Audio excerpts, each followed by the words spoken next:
ഭീമമായ തുക രോഗികളിൽ നിന്ന് വാങ്ങിക്കൊണ്ട് അവർ പ്രാക്ടീസ് ചെയ്യുന്നത് നിയമവിരുദ്ധമാണ് എന്നാണ് എൻ്റെ കണ്ടെത്തൽ. അതാണ് നിയമവും. വളരെ ജൂനിയർ ആയിട്ടുള്ള ഡോക്ടർമാർ രോഗികൾ അത്യാസന്ന നിലയിലുള്ള രോഗികളെയൊക്കെ നോക്കുന്നതിലുള്ള കൈകാര്യത്തിലുള്ള പ്രശ്നങ്ങളും ഒക്കെ ഇതിൽ ഉൾപ്പെടുന്നുണ്ട്. അതേപോലെ തന്നെ എൻ്റെ കയ്യിൽ പല ഡോക്ടർമാരുടെയും വീട്ടിലേക്ക് വിളിച്ച് ബുക്ക് ചെയ്ത് അവർ നമ്മളോട് സംസാരിക്കുന്നതും അവരെ ഫീസ് പറയുന്നതും അതുപോലെ തന്നെ അവർ ലൊക്കേഷൻ തരുന്നതും അവരുടെ സമയം പറയുന്നതും ഒക്കെ എൻ്റെ കയ്യിലുണ്ട്. ചില ആളുകളെ കാണണമെങ്കിൽ അങ്ങനെ തന്നെ വേണം എന്നുള്ളതാണ് നമ്മുടെ ചില മെഡിക്കൽ കോളേജിലുള്ള അവസ്ഥ.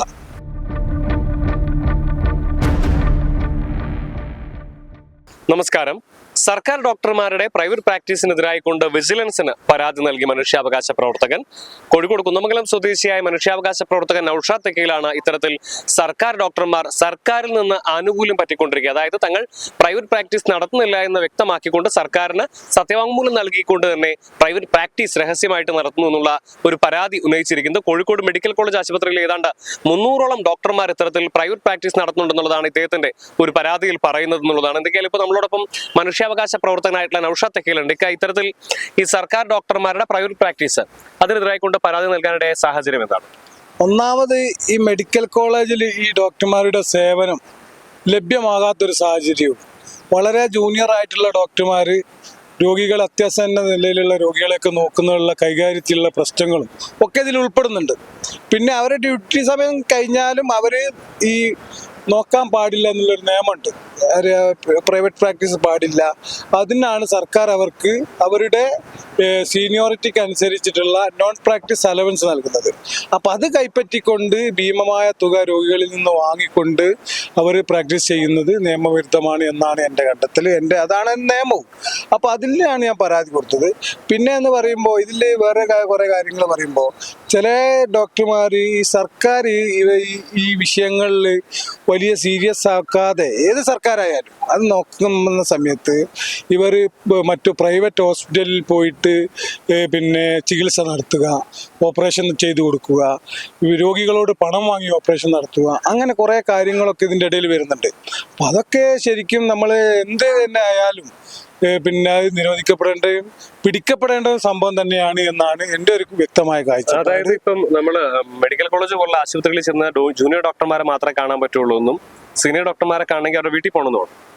നിലവിൽ അവസ്ഥ കുറെയൊക്കെ ഏറെക്കുറെ ചില നല്ല ഡോക്ടർമാരുണ്ട് കേട്ടോ, മാതൃകാപരമായിട്ട് പ്രവർത്തിക്കുന്ന പ്രൊഫസർമാർ ഡോക്ടർമാരൊക്കെ ഉണ്ട് കേട്ടോ, ഞാൻ അവരെ ആരെയും വിസ്മരിക്കുന്നില്ല. പക്ഷേ ഈ നിങ്ങൾ ചോദിച്ച ചോദ്യം വളരെ കൃത്യമാണ്. ചില ആളുകളെ കാണണമെങ്കിൽ അങ്ങനെ തന്നെ വേണം എന്നുള്ളതാണ് നമ്മുടെ ചില മെഡിക്കൽ കോളേജിലുള്ള അവസ്ഥ. ഇപ്പോൾ ഇതിനെതിരായിക്കൊണ്ട് വിജിലൻസിൽ പരാതിപ്പെട്ടിരിക്കുകയാണ്. എനിക്കറിയാം കഴിഞ്ഞ കുറേ നാളുകളായിട്ട് ഇത്തരം ഈ ഒരു ഡോക്ടർമാരുടെ പ്രാക്ടീസിനെതിരായിക്കൊണ്ടൊരു പോരാട്ടം നടത്തുകയാണ്. അപ്പൊ ഇനിയിപ്പോ എന്താണ് ഇതിലൊരു പ്രതീക്ഷ എന്ന് പറയുന്നത്?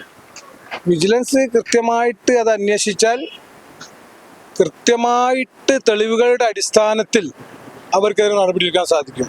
ഞാൻ വ്യക്തമായിട്ട് തെളിവുകൾ കൊടുത്തിട്ടുണ്ട്, പ്രിസ്ക്രിപ്ഷൻ കൊടുത്തിട്ടുണ്ട്, അവർക്ക് പണം കൊടുത്തതിൻ്റെ തെളിവുകൾ കൊടുത്തിട്ടുണ്ട്, ലൊക്കേഷൻ കൃത്യമായിട്ട് കൊടുത്തിട്ടുണ്ട്. അതേപോലെ തന്നെ എൻ്റെ കയ്യിൽ പല ഡോക്ടർമാരുടെയും വീട്ടിലേക്ക് വിളിച്ച് ബുക്ക് ചെയ്ത് അവർ നമ്മളോട് സംസാരിക്കുന്നതും അവരെ ഫീസ് പറയുന്നതും അതുപോലെ തന്നെ അവർ ലൊക്കേഷൻ തരുന്നതും അവരുടെ സമയം പറയുന്നതും ഒക്കെ എൻ്റെ കയ്യിലുണ്ട്. അപ്പോൾ ആവശ്യമെങ്കിൽ അതൊക്കെ ഞാൻ ഇതുമായിട്ട് ബന്ധപ്പെട്ട് വിജിലൻസിന് നൽകും. നമ്മുടെ ആരോഗ്യ മേഖലയിൽ ഇത്തരം പൊയ്ക്കുത്തുകളെ തകർത്തെറിയേണ്ടത് അത്യാവശ്യമാണ്. പക്ഷേ ഞാൻ ഒരു കാര്യം കൂടി പറയുന്നു, ഒരുപാട് നല്ല ഡോക്ടർമാർ രോഗികളെ സഹായിക്കുന്ന നല്ല വ്യക്തിത്വങ്ങളുണ്ട്. അവരെ എന്നും ഞാൻ ഉൾപ്പെടുത്തിക്കൊണ്ടല്ല സംസാരിക്കുന്നത്. ഇപ്പൊ പുതിയ സർക്കാർ അധികാരത്തിൽ വന്നു. ആരോഗ്യമന്ത്രി കെ മുരളീധരനാണെങ്കിൽ ഇത്തരത്തിലുള്ള പുഴുക്കുത്തുകളെല്ലാം തുടച്ചു നീക്കണം എന്നുള്ളൊരു താല്പര്യക്കാരനുമാണ്. അപ്പൊ അദ്ദേഹത്തിന് ഇതുമായി ബന്ധപ്പെട്ട് പരാതി കൊടുത്തിരുന്നു. ഞാൻ മന്ത്രിക്ക് പരാതി നൽകിയിട്ടില്ല, വിജിലൻസിൽ പരാതി നൽകിയിട്ടുണ്ട്. മുൻപുള്ള മന്ത്രിമാർക്കും കാര്യങ്ങൾക്കൊക്കെ കൊടുത്തിരുന്നു, ഫലമൊന്നും ഉണ്ടായിട്ടില്ല. ആരോഗ്യ വകുപ്പ് സെക്രട്ടറിക്ക് ഞാൻ നിലവിൽ പരാതി നൽകിയിട്ടുണ്ട്. ബഹുമാനപ്പെട്ട വകുപ്പ് മന്ത്രിയെ നേരിൽ കണ്ട് പരാതി നൽകണം എന്നാണ് ഞാൻ ആഗ്രഹിക്കുന്നത്. തീർച്ചയായിട്ടും അദ്ദേഹത്തിൽ നമുക്ക് എല്ലാവർക്കും നല്ല പ്രതീക്ഷയുണ്ട്. അദ്ദേഹത്തിൻ്റെ ഈ ആരോഗ്യ രംഗത്തുള്ള കടന്നുവരവും അദ്ദേഹത്തിൻ്റെ ചില നിലപാടുകളും വളരെ പ്രതീക്ഷ പാവപ്പെട്ട രോഗികൾക്കും നമ്മൾക്ക് എല്ലാവർക്കും ഉണ്ട്. മെഡിക്കൽ കോളേജിനെയും അതിലുള്ള പൊയ്ക്കുത്തിനെയും ഒക്കെ നശിപ്പിക്കാനും നമുക്ക് ജനങ്ങൾക്ക് നമുക്കറിയാലോ ഏറ്റവും വിഷമകരമായ അവസ്ഥയിൽ ജീവിക്കുന്ന ഏറ്റവും പാവപ്പെട്ട മനുഷ്യരാണ് മെഡിക്കൽ കോളേജിലേക്ക് ഓടിയെത്തുക.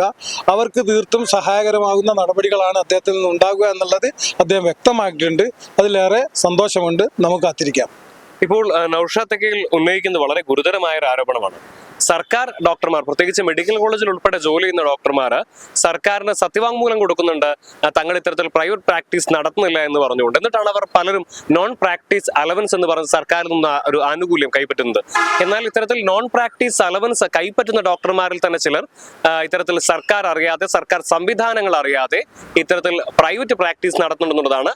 അതുകൊണ്ട് തന്നെ നഷ്ടമാകുന്നത് നമ്മുടെ രോഗികൾക്ക് ആവശ്യമായ ചികിത്സ ലഭിക്കേണ്ട സമയമാണ്. പല രോഗികളും ഇത്തരത്തിൽ ആശുപത്രിയിൽ എത്തുമ്പോൾ സീനിയർ ഡോക്ടർമാരെ കാണാൻ സാധിക്കാതെ വരികയും ജൂനിയർ ഡോക്ടർമാർ, അവർ വലിയ എക്സ്പീരിയൻസ് ഉള്ള ഡോക്ടർമാരൊന്നും ആയിരിക്കില്ല, ജൂനിയർ ഡോക്ടർമാരുടെ പരിശോധനയ്ക്ക് വിധേയരാകേണ്ട ഒരു അവസ്ഥ ഉണ്ടാവുകയും ചെയ്യും. സീനിയർ ഡോക്ടറെ കാണണമെങ്കിൽ വലിയ കാശ് കൊടുത്ത് വീട്ടിൽ പോയി അല്ലെങ്കിൽ അവരുടെ സ്വകാര്യ ക്ലിനിക്കിൽ പോയി ചികിത്സ തേടേണ്ട ഒരു സാഹചര്യം നിലവിലുണ്ട് എന്നുള്ളതാണ് ഇപ്പോൾ നിലവിലത്തെ കേരളത്തിലെ ആരോഗ്യ രംഗത്തിന്റെ സ്ഥിതി. നമുക്കറിയാം, മഴക്കാലമാണ്, സാംക്രമിക രോഗങ്ങളെല്ലാം തന്നെ പടർന്നു പിടിച്ചുകൊണ്ടിരിക്കുന്ന ഒരു സാഹചര്യമാണ്. ഈ ഒരു സാഹചര്യത്തിൽ ഡോക്ടർമാരുടെ അഭാവം വലിയ വിഷയം തന്നെയാണ്.